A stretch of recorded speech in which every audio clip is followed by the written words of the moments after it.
Good evening, ladies and gentlemen. This is Clueless Safe Trading Frank. It's approximately 8:40 p.m. On a nice summer evening here on the East Coast, on the New York City, New Jersey waterfront. Absolutely gorgeous evening, beautiful day. It's 8:40 p.m. on May 20th, 2018. This session, this free strategic market webinar, will be recorded, uploaded to the Clueless Safe Trading YouTube channel, as you all know by now. And my only marketing plug is all my members, free trial subscribers, need to please, this is a personal request, to go out there and spread the word on our free channel that we have on YouTube. It's a great social media platform. They can listen to the free videos, try to understand the realities of what happens in financial markets, get a little bit more knowledgeable, and it's an invaluable resource, as you all know. The second thing is our new Instagram presence, both on Instagram, Facebook, Pinterest, and LinkedIn, but primarily on Instagram and then Facebook. I would sincerely request everyone to go ahead and follow. We need to obviously increase the follower count and get up to speed. We're trying to promote Clueless Safe Trading out in the digital and create a digital presence on the internet. And I highly request that and suggest that all of you follow, as well as tell all your friends and colleagues and family, whoever has any interest in financial markets. It doesn't cost a penny to go there and click follow on Instagram. If you do not have an Instagram account, just create one. It takes 5 seconds, and then just follow. That's it. You know, it's really simple. So please do that as soon as possible. On that note, let us begin. Full disclosure: this is purely for financial education and not for any solicitation or advice. And let's kick off. So first of all, we have futures, as you all know by now. If you in my Twitter feed, my real-time Twitter feed is literally 24/7 on any groundbreaking global news, political, economic, and it's, you know, you automatically get notifications on that on your cell phone. And you know by now that futures are ramping up big time. They're up about 21. They're up about 17 to 18 points right now. That's a big jump. And that's primarily because of the major events that took place over the weekend. So let's go over a couple of quick things here that are extremely important to all financial markets, to your trading, and to your overall investments, whether they're 401ks, IRAs, or whatever they may be. Or even, to be honest with you, to your overall daily interest rates, whether it's your car loan, your home mortgage, your whatever leases you have, your credit cards, anything. And everything is interconnected, as you all know. So saying all that, let's go over a couple of broad points here that I've covered extensively every week and every day and every hour and or every 15 minutes on my real-time Twitter feed, which is a running commentary and analysis and precision trade alerts on U.S. financial markets and a full-scale resource as to what's happening on the global financial markets. So a couple of very important points. As I had mentioned many times before, that President Trump's team and President Trump himself, these guys are sharp players. Okay, they're like big-time poker players, and they're very when you if you ever sat with a poker player, and I'm not one, to be honest with you, the only poker game that I play and played very successfully and effectively, I should say, overall, is in the financial market. That's what I do. Is that the Trump team was going to not completely go on a suicidal mission of going into a full-scale trade war with China or with Europe or with our Asian partners. So bottom line is that's exactly what happened. The Chinese negotiators were in town over the since Thursday, and they had broad-based discussions. Back of my head, I knew that they were not going to just furiously walk out. The Chinese are very smart people. I'm talking about the Chinese government. Not talking about an ethnic thing here, but I'm talking about the Chinese government. These guys have, China was a rural agricultural country just 30 years ago. I mean, the guys had their per capita income is still, I think, 1/10 of what the U.S. is. So they've taken billions into about billion and a half people or more. I don't know the exact number from complete rural poverty and turned it into a major superpower economically. So it takes, that doesn't come about because the Chinese government is stupid. Now, in the way of doing that, they obviously took some major economic advantage, and we do too. Let's not fool ourselves. From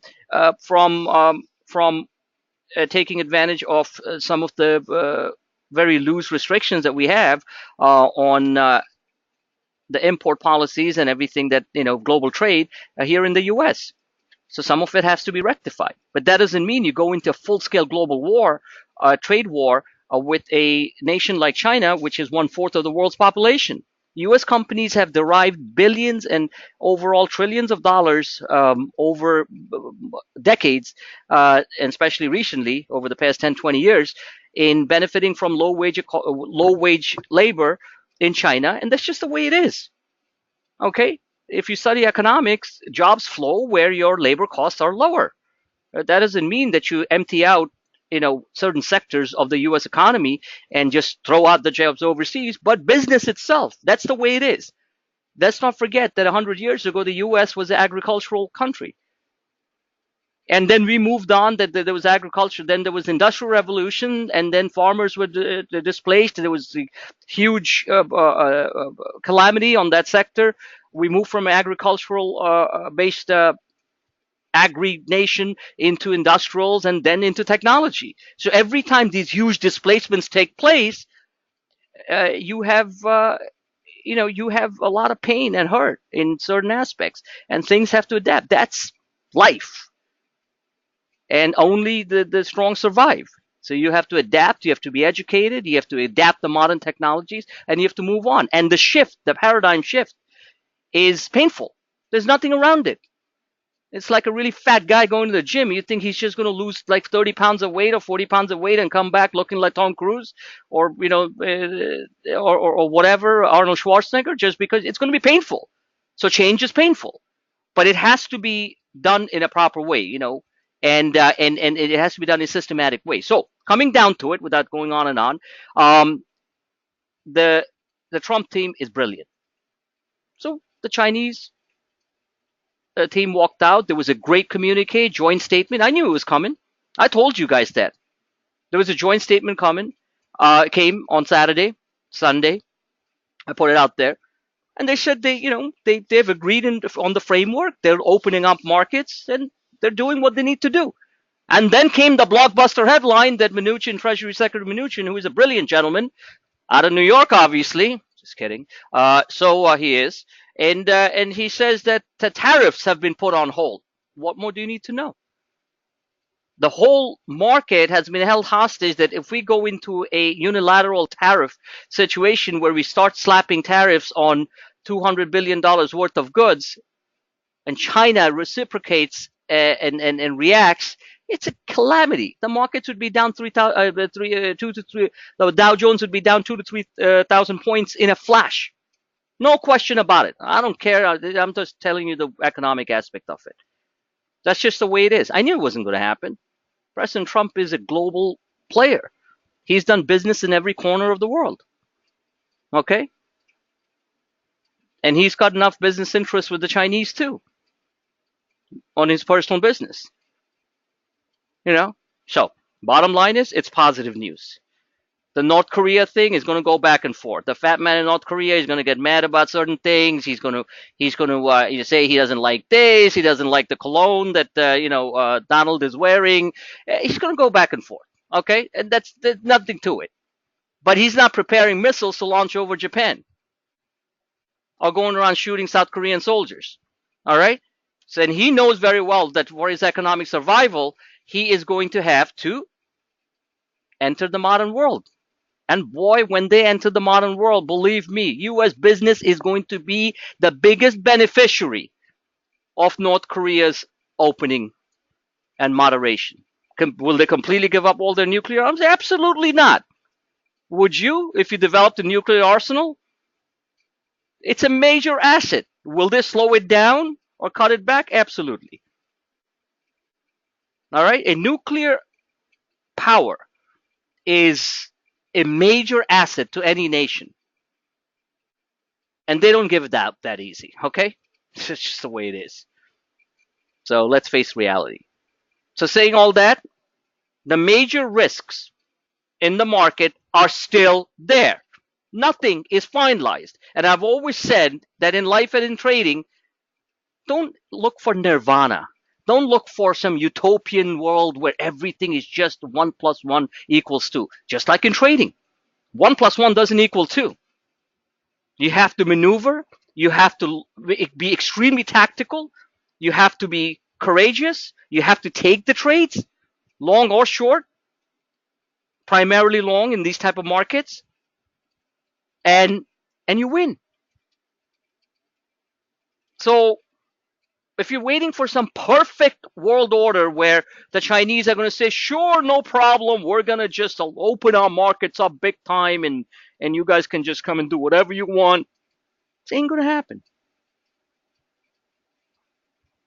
That's it. You guys are all adults. You know life. Life isn't a straight line. It's not linear. It's a lot of curves, a lot of stress, a lot of work, and then come the rewards. And then same cycle starts again. Same thing in trading. A lot of traders quit. I got a bunch of members who quit. It happens all the time. The new members come in. I personally don't like quitters. I think quitters are the biggest losers in the world because what they've done is they've defeated their own mental framework and said, I can't do it. So they can't do it, and then they start blaming everything else around them. Well, I'm not like that. I don't blame my circumstances. I fight my circumstances and try to move ahead from them.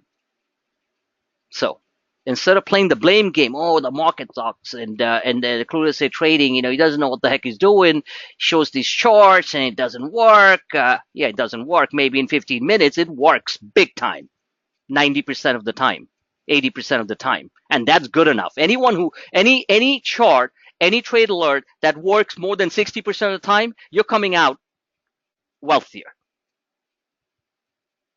So instead of playing the blame game and quitting and making excuses, like I said on my report, I mean on my tweet that I put out there that I love, that you only have two options: make progress or make excuses. Ask yourself which one you are. So there are only two options, guys. All right. So let's start. So look what's going on here. This chart I've been showing. This is your zoomed in, high volatility, 15-minute chart. And by the way, highly recommend that all of you review the Saturday webinar that I did for new members. We have some fantastic new members. Great questions. I love it. Okay. And I highly suggest that you listen to it because I cover a lot of intricate detail in that, where I go in from the wider charts, which I'll show now, the weekly, the monthly, the daily, and then moving into the real volatile part of the market, which is the noise, which is your daily movements. So look what happened here. I didn't touch anything on this, by the way, other than just move the box a little bit. This is what I've been showing. What do the futures exactly do? Now, if you think that I don't know what the heck I'm doing, just take a look at this. And this is not the first time. Futures are up 17 and a quarter. Futures went up here.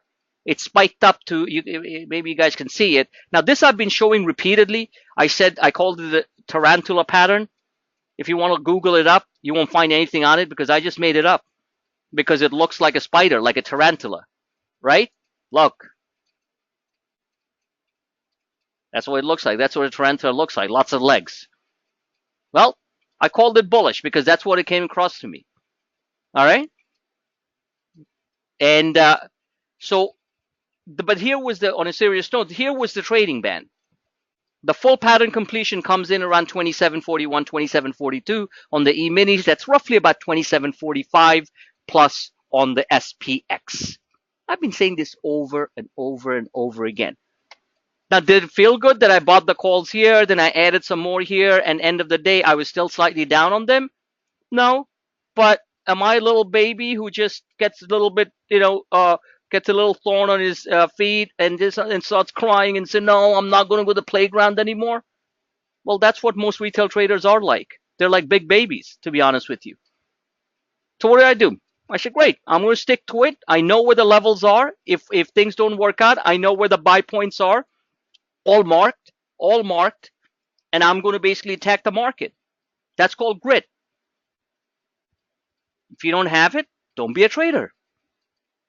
If you think your P&L is going to be green every single day at the end of the day, then you are being extremely, and I'm saying it kindly and softly, foolish.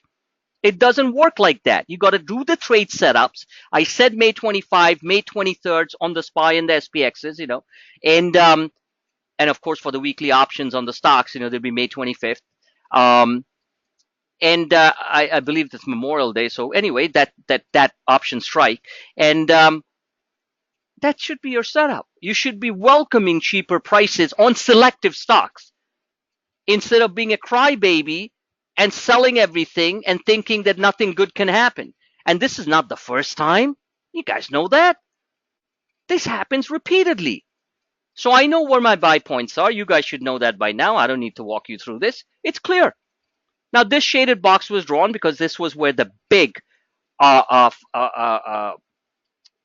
this was a pattern symmetry from 511 that I kept on showing. I had a big caption here saying pattern symmetry 511. I showed positive divergence as the market was just jostling around. This was back on the 16th, on the 15th. And then what happened? It went exactly to where I said it was going to go. It didn't go up in a straight line. Nothing goes up in a straight line. Does this look like a straight line to you? This looks like an EKG cardiogram, like I said in my previous video from Saturday. All right? But you got to deal with it because the ranges are intact.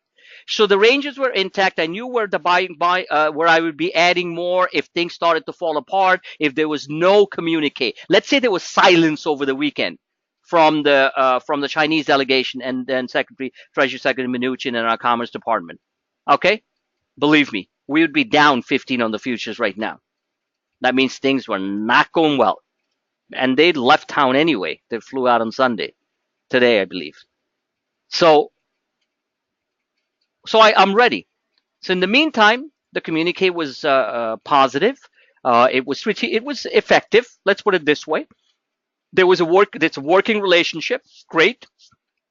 And boom, this is where we are. Now, just look at this for a quick second. With open eyes. Okay, not with droopy eyes. Where did it go exactly? It shot past my box, my range box here, which was 2708 to 2732, and landed up, and here we are right now.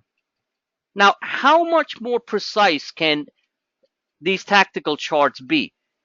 We have people who are futures traders, and I tell them straight away on my introductory call to them, as I do with everyone, that you can use my charts for futures trading all day long because I use that as a proxy. So what's happening in the forward markets? So if they place themselves here, they just landed a lottery ticket for 22 plus points on the futures and just cashed out. Now, we're not futures traders, so we're keeping our fingers crossed that we are going to hang around here till the morning. And look where the Bollinger shot up to, 2742, exactly where the upper edge of this first pattern completion comes into play. This is pattern completion, a very wide, very volatile W pattern. So there are two things that traders need. They need discipline. They need patience. They need to have tolerance for pain. And they need to be risk traders. Options trading is never safe trading. Get that out of your head. It's risk trading. Stock trading is risk trading. But options trading is double risk trading, obviously, because the rewards are so much bigger. If you're making 200, 300% on your returns, then you better be ready to take on paper at least, let your P&L be down 60%. And then if you have the cash on the side, which I always recommend people do, add a little bit more down at that level. Obviously, you don't want to go down below 70 or 80%, 90%, because then the chances of it coming back are pretty low. But it has. But still, your threshold should be about 60%. maximum maybe 70%. So you put it, let's say you put $1,000 down on a particular trade, just giving it an average number, and if it's down below, let's say 600 or maybe 700 bucks, then yeah, get out of it. I don't know. I mean, I would say my threshold pain is about 60%. If it's a small trade, I don't care. I'll keep on adding on the lottos.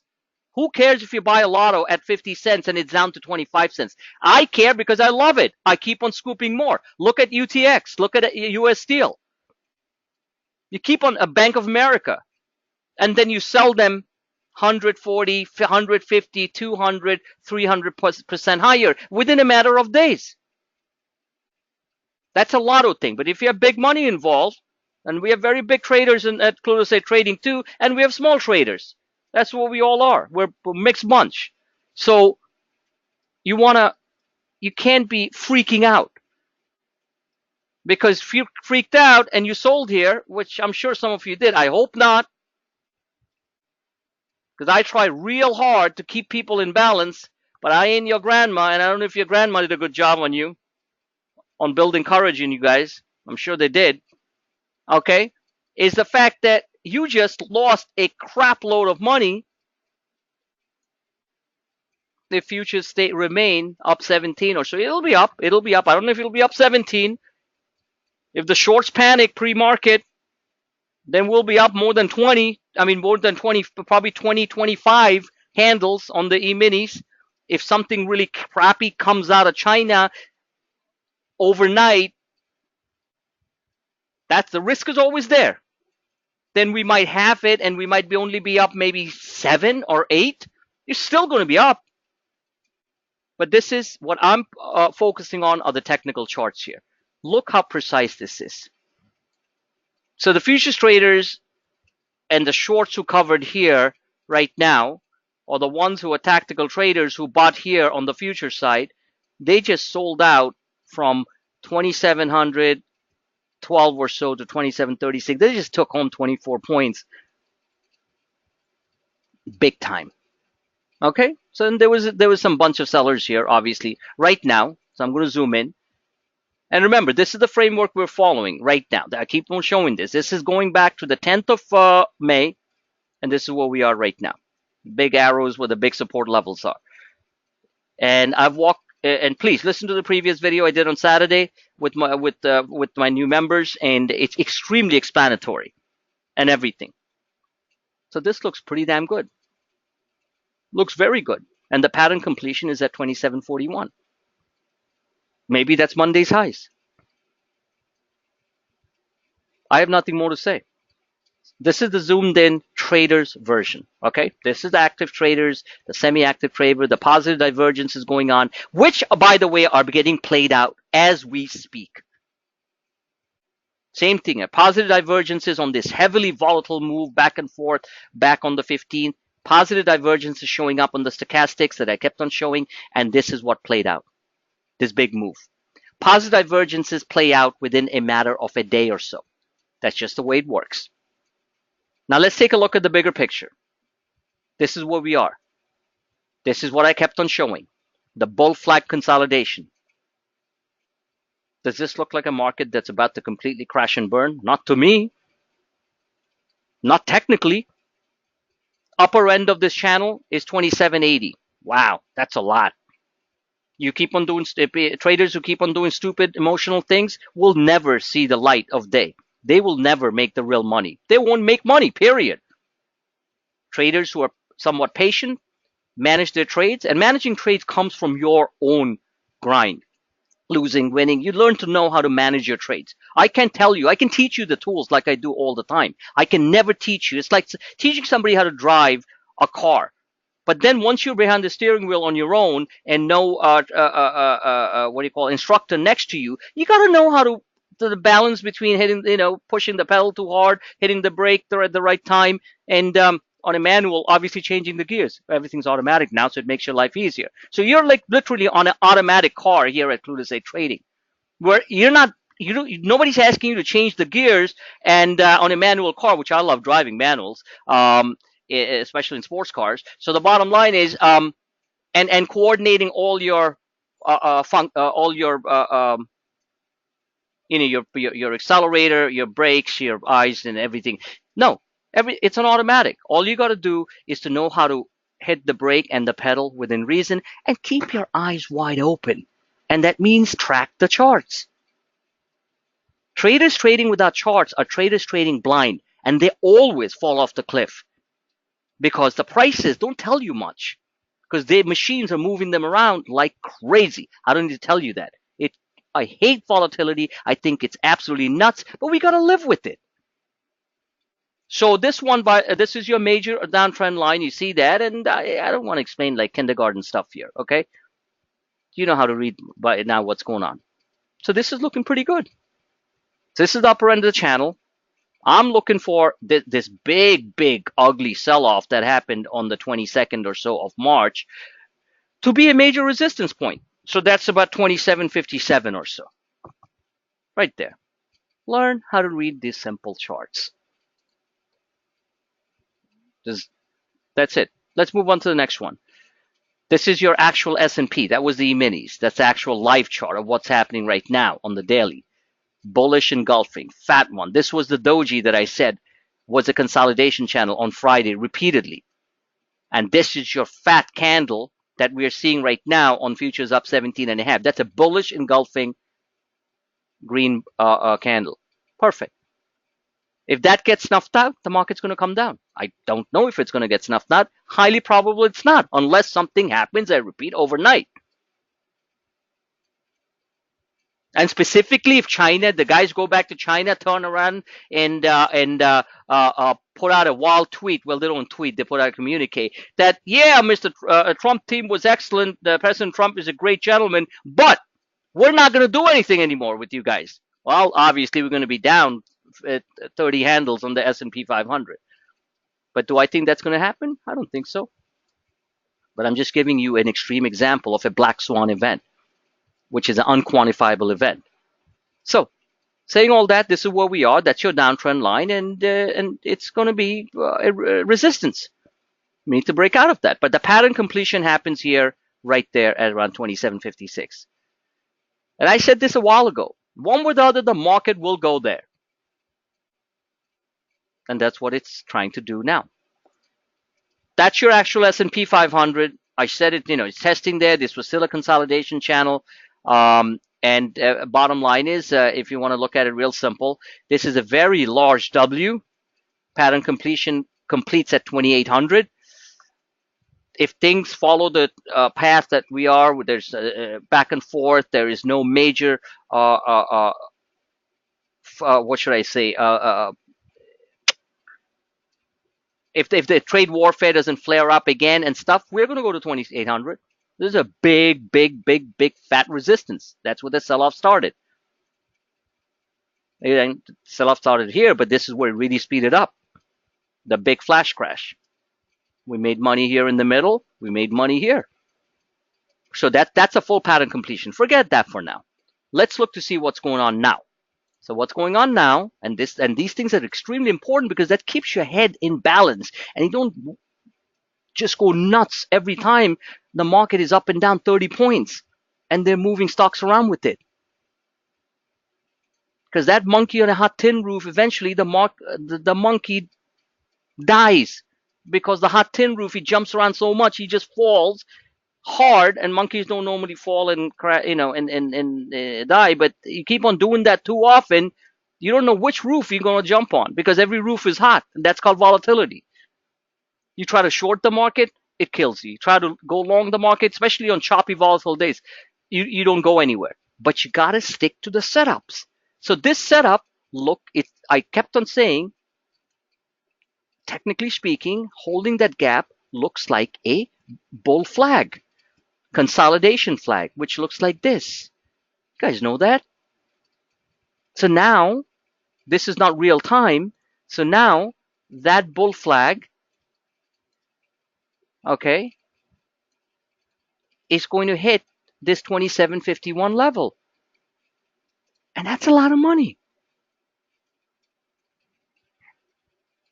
End of story. I kept on saying the stochastics holding up here, good sign over 80. Everything that I talked about overall for weeks, months, and years have come right. Now I've done wrong too, where I've sold too early and not stuck to something all the way through. And I hate myself for that. Your biggest challenge is yourself. My biggest challenge is myself. So I don't go around blaming things. All right, like many of traders do, many of our members do. The blame game is not my game. Getting better is my game at what I do, my craft. So nothing really to see here. This is what we're looking at. That's pattern completion 2. This is pattern completion 3, and that's 4.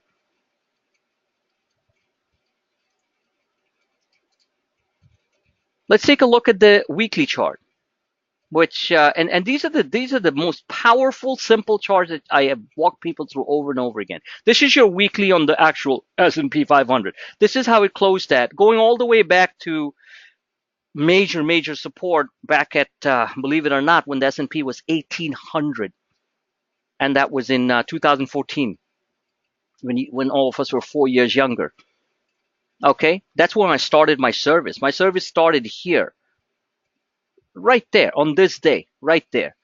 How'd you like that? Okay, right there. And that was a rough day in the market. And I look at my chart that day. I looked at my technicals. I'm a lot better at the game now than I was then. Trust me, because every day I try to improve improve more and more. And this is the day Cruise trading started. Tax day, or day before tax, 415 and 415.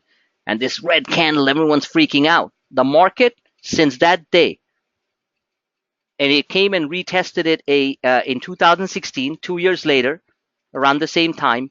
But since that day, the market it retested again in October, went up for months. Forget all that. That's history. This is where we started, where Clueless 8 was born, right there. And this is where we are. So I used the reference point of the 2 major double bottoms on the weekly. I can't keep on going back and back because it keeps on going all the way down here. When I still remember people saying, "Oh, the S&P's at 1300. Oh, market could never go higher. It's just no way. The U.S. has so many problems. Blah blah blah blah blah." Sure, we have problems. The market climbs a wall of worry. All our lives have problems. But but people who are successful overcome the problems. Another comes your way, you overcome it. That's the market. The history of human life and financial markets has been a bull market. Go back and look at the market indices going back to the 1800s or early 1900s, and you tell me if we're in a bear market. But that's all you keep on hearing from the bears. It's never going to happen, never going to happen. So now we came up and we went into it. This is a massively volatile stage. Look at that. You just visually look at it. This was volatile, sure. Corrective volatility. This was volatile. Going back to 2014, this is volatile. Quick corrective moves. Everyone freaks out. Bear markets come in. Same old crap we keep on hearing. Okay. We're far from a bear market, guys. Does it, but the market volatility? Sure. Big time enhanced. Look at this. And what happened? Mom and pop and the retail trader just fled the market or just left. $40+ billion just left the market. I can't imagine how much left the market just last week through this. And this is last week, by the way, this red candle, right? It's a weekly chart. So each candle is a weekly candle. Just this red candle. Members freaking out. We got 2 cancellations. God bless you all. I mean, God bless the people who canceled. Great. I mean, it's a free country. I don't hold the reins to your wallet. And everyone's scared. Nobody in the chat room. I know the people who are trading and doing, keeping up with the game and going to reap the rewards of these massive moves higher, who take a trade when things are collapsing and take a quick, fast 60, 70, 100, 150% type of SPY or SPX puts. I've done that, but I don't sleep with the puts overnight, guys, because this nothing technically is telling me we're on a one-way down. Okay, so I keep my short trades very short intraday. My long trades, I tend to hold them longer, and it's worked. It repeatedly works. So this minor red candle, just 1 week, last week, scared the living daylights of so many of you. Guaranteed. Yet I keep on putting out there. Remember, I'm not just crazy bullish. I'm just showing you the minor levels markets can go to, and every level that it goes to, I'm looking at the reaction, and then we're moving forward, or we're moving backwards. We're moving forward. So nothing on the weekly tells me, because this is a bull flag, right? Obviously, by now you guys should know that's a bull flag.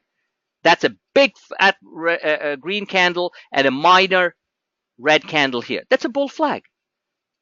Whichever way you slice it or dice it, like that. Okay? There. That's a bull flag. Stochastics are trending higher. Lots of volatility intraday. Lots of crazy stuff, not crazy stuff, but tweets coming out left field. Everyone's scared. These analysts coming out and say we're at the cusp of a recession. I am just so tired of listening to those same old stories. Every analyst 90% of analysts were dead wrong on Apple. Go look at my video from Saturday where I explained to my new members, great new members, that where we called Apple and how we traded that. Every one of those analysts was dead wrong. And then a lot of you didn't even bother buying a $2 call on Apple that went to 8 at the open and then climbed to 24 within a matter of another 3 days.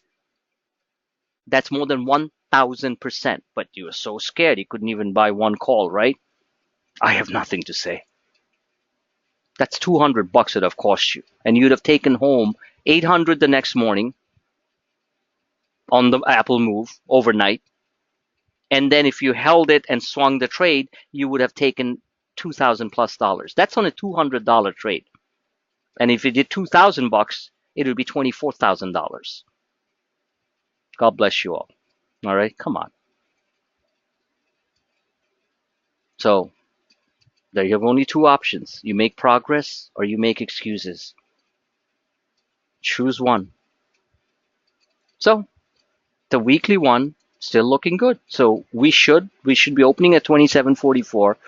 We should be opening around 27.34, somewhere around here, and then we're going to try to take this out. But this is a very powerful resistance because this is where the major crash started, and that's around 27.48.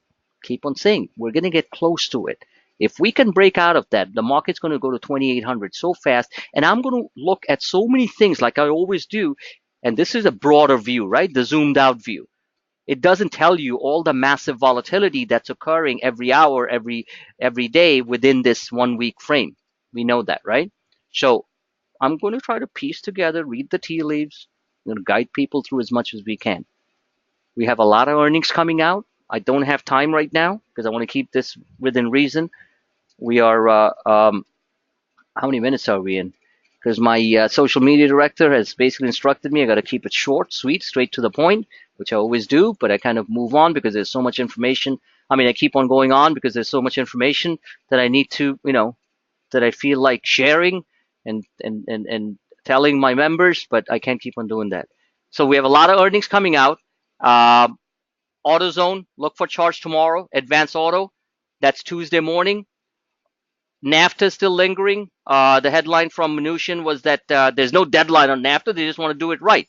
I love that statement. I'll take that. Just keep on working through it.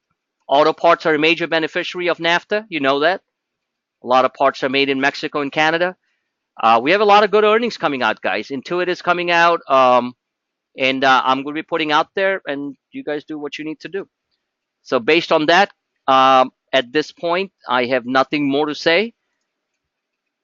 This is where we are right now. Absolute perfection. So what I'm showing, if I zoom back on this chart, I can move down a little bit, and basically at this point on the 1 hour chart, this is where we should be by the open, which is around 27.41, barring any catastrophic news that comes out of the Asian region or anywhere else overnight. Any quick questions I can answer before I sign off? Please feel free to ask. That's what these Sunday sessions are all about. Any questions? Jason? Nothing here, Frank. Okay, I'm boss. good. Thank you. Jody? Any questions? Nothing by me, thank you. No problem. Kathy, Sue, guys. Any questions? Anyone? My thing is a little bit frozen. I can't even see who else is there. Um, okay, great. Listen. The last thing I'll say. This is a tough market. You look at this chart here. This is not Grandpa's market. That's just a sort of the analogy that I draw. This is not like the markets that were there 10, 15 years ago. These are extremely volatile markets. These charts are extremely precise. But how can you actually look at these patterns? There's really no pattern here other than a head, two shoulders, kept on going higher. Then at the same time, multiple reverse head and shoulders, what we call inverse head and shoulders. So I called it the tarantula pattern because it looks like a frigging spider. All right. So these are volatile markets. I understand that. So if you want to be involved in the game, keep your trade small. But at least you're there. But to wait around and wait for some perfect moments, which come, and you know what the perfect moments are, right here, right here, right here, right here. These are the perfect moments when nobody's in sight. These are not the perfect moments. I'm not going to be an aggressive buyer at 27.40. I'm going to be an aggressive seller. And that's what the media, CNBC, Bloomberg, Fox News, not as much Bloomberg, they're pretty smart. Fox News, Financial Network, and CNBC, and your newsletters, and stock twits, and all these other trading forums, just to name a few, including many of you, are going to start getting excited. How many times do you need to face the blow to learn that if you do not follow tactical charts, and you do not try to understand the reality of what I keep on preaching and showing, even in the deadest of the chat room when there's not a single pin drop silence, which is fine. It's summertime, and I keep on just keeping people abreast of what's going on, what they need to do, when they need to slow down trading and stuff like that. Then I don't know what to say. But it's tough. It works. And we have to move on because I have no choice. We just have to move forward. So, on that note, have a blessed evening, and we'll see you in the morning. Good night.